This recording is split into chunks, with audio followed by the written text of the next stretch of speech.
We all know that the pros have great aim, but what if I told you that raw aim isn't all that difficult to achieve and can actually be done fairly easily?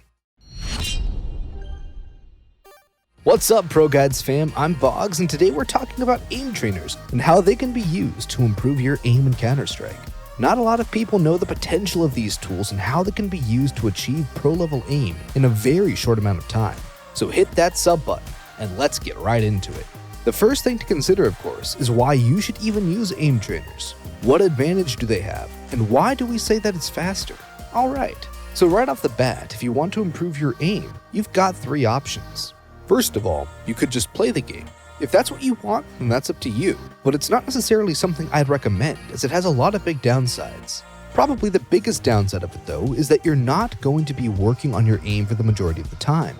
Most of the time that you're playing, you're going to be thinking about, for example, your grenades, your decisions, rotations, or how you should be playing around your teammates. So from a strictly aim improvement perspective, you could say that that time is wasted. I personally would agree with that, because after all, you're still working on other things, but you're not spending your time working on your aim solely. Another method to improve your aim, which is something that a lot of people also do, is playing deathmatch. Deathmatch has the advantage of having a lot more action in a short amount of time, at least when compared to just playing the game normally, but it does still have a lot of room for improvement. Sure, compared to real games, you do have a lot more targets to shoot at, but nevertheless, the majority of the time you're still looking for targets. In your typical Valve deathmatch, it's pretty normal to spend about 5 seconds on average looking for a target, and fights only take about a second, sometimes less. In free-for-all deathmatch, which you can find on some community servers, that figure is already a lot better, and it should only take you like 2. But that still does mean that 2/3 of the time, there's not even a target on the screen. Sure, those 2 seconds might not seem like a big deal, it's only 2 seconds after all. But it does mean that if you spend an hour deathmatching, you only worked on your aim for about 20 minutes. As you can probably imagine, we can do better. Before we continue with this video though, I'd like quickly to say that again. CSGO is more than aim. If you're stuck in the low ranks and think that just by grinding aim trainers you're going to get out, you really should reconsider. If that's you, then the best thing you can do is have one of our veteran coaches look at your gameplay and point out the real issues that are holding you back. I know for a fact that good aim is not a requirement to reach the highest rank in the game, and decision making and game sense go a really long way. Alright, so the third method is real aim practice. So practice where you've got to consistently work on your aim without a break. For that, you have in-game options. Think about maps like Aimbots and other aim training maps. But you also have aim training games like Kovacs and AimLab. Before I tell you what I use personally, as well as why though, I'd quickly like to ask what you use. Consider that the question of the day. So what do you use? Do you just play? Are you a big fan of deathmatch? Do you enjoy shooting bots? Or are you more of an aim trainer kind of guy? Whatever it is, comment your answer down below, and we'll see if this video will change your mind. Now, let's get back to the video. Okay, so the first option that we mentioned, that being aim_bots and other aim training maps, is a pretty popular one, and that's for good reason. It has the massive perk of always having targets on screen so that you can be sure that there's no downtime and nothing will go to waste. That being said, of course, that's the case as well with other aim trainers. Where aim_bots really differentiates itself from AimLab and Kovacs though, is that community maps still run on Counter-Strike physics and have the same exact gunplay. Something you can do on aim practice maps but not on aim trainers is practice your sprays and also your counter strafing. Whenever I use these maps, one of the best ways to practice on them is doing different exercises, such as going for 1-digs plus counter strafes, 2-man spray downs, maybe even 3-man sprays, or even just simple AK bursts with movement in between. There's tons of little things you can practice that you won't ever be able to practice in any aim trainer. It's not all sunshine and roses though. Sure, you might be able to work on your gunplay there, but the practice scenarios aren't necessarily the best. The bots either move very predictably or are otherwise just completely stationary, and they don't really challenge you whatsoever. On top of that, you should also consider that because there's always an abundance of targets available, it might cause you to only use the part of your aim you're most comfortable with. Just to give you an example, maybe you're a lot more comfortable flicking to the right. Since the map isn't forcing you to also flick to the left, you might only be practicing your more comfortable side. This causes left side weakness to only continue further, and if you don't notice you're doing it, it can massively hold you back. In the case of aim trainers like AimLab and Kovacs, there's instantly a lot more scenarios. A bunch of those scenarios are pretty useless, at least to Counter-Strike players, but others are actually really good and can help you work on those very specific parts of your aim to maximize your improvement. Because you have all of those scenarios at your disposal, You have the ability to improve your raw aim at a much faster rate than anywhere else, and you won't have to worry about developing any side weaknesses either. In fact, even your vertical aiming, something that most Counter-Strike players haven't really developed at all that much, will get a big boost. Quickly summarize, aim maps have the advantage of allowing you to work on your gun skill as well as aim, just at the cost of potentially developing some weaknesses, and also a slower raw aim improvement rate. And aim trainers basically completely ignore gun skill, but will guarantee that you improve your raw aim the most. Because of that, I'd recommend you use a very healthy mix of both. Use the aim trainers to really focus on your aim, especially in the more niche scenarios that are difficult to train in-game, and play aim maps to improve in-game mechanics, just counter-strafing and spraying. Now that we know why aim trainers are such good tools though, which one should you use? Well, like I said earlier, the biggest two are Kovacs and AimLab.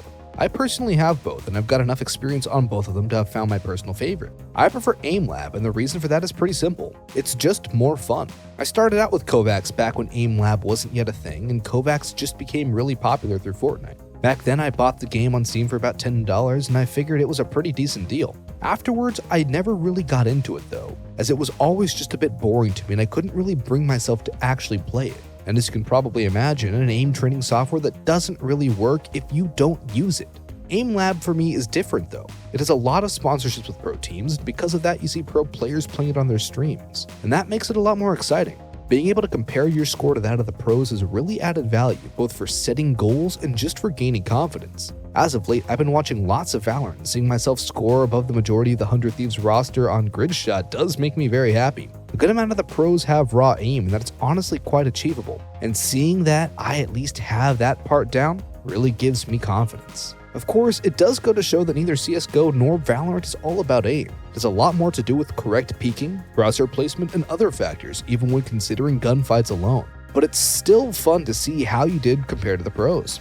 I do acknowledge that perhaps when it comes to strictly aim improvement, Kovacs might be a bit better, just because there's a lot more custom-made scenarios that are really good, and AimLab's community scenarios are a lot newer. But having fun is a very important factor as well. Alright, so that brings me to my final point for today, and that's how to use these aim trainers correctly. For that, the first rule you always have to abide by is pretty simple, and that is don't force yourself to practice when you really don't feel like it. Playing games and improving in them should be a fun adventure, and something that makes you want to get back to it. By forcing yourself to play, not only will you not have as much fun, you'll also probably end up burning yourself out, and you might just stop training your aim altogether because of that. If you just downloaded AimLab and you're super motivated and generally enjoy spending hours aim training at a time, then of course that's fine. But if some days you really can't be bothered, just let it go and do it another day. Ultimately, not burning yourself out is going to achieve a lot more than that 1 hour of aim practice you would have done otherwise. So allow yourself to have fun and respect your own boundaries. Another thing that I do is having a favorite mode, and for me that's Gridshot Ultimate, as again, all the pros play it, and I think it's a good comparison because of it. The reason that I mention that, and that I think having a go-to mode is important, is for the sake of benchmarking your own performance. It's really difficult to notice that you're improving just by playing. In games, we have things like ranks for that, to show that we've been winning a lot and are doing better. But by playing aim bots or other practice maps, it isn't quite as easy, and oftentimes it feels you're not improving at all. When you get a favorite scenario in AimLab or Kovacs though, you can easily keep track of your score. The game tells you what score you average and whether you reach a new high score. You'll both probably remember it, but you'll also see it on your screen. Sure, you could do the same for a bunch of scenarios, but if I do that, I feel like there's too much to focus on, and I end up forgetting what I normally score. That doesn't mean that you should only play one scenario all day every day. You should definitely mix it up and look for scenarios that you find difficult to play, so that you can improve your aim as much as possible. But if you do have a favorite scenario, you use that to see how all the practice you're putting in and also the different scenarios has an effect on your go-to one. Then you can try reaching new high score in it every day, and if that doesn't succeed, you can always see how your average scores are continually going up over time, which really is just motivating. Because of that, you always feel like you're improving and that you're not wasting your time, which for one has the effect of making you a more confident player and improving faster because of it. But it also makes you want to keep coming back, almost like you're wanting to claim your daily bit of improvement.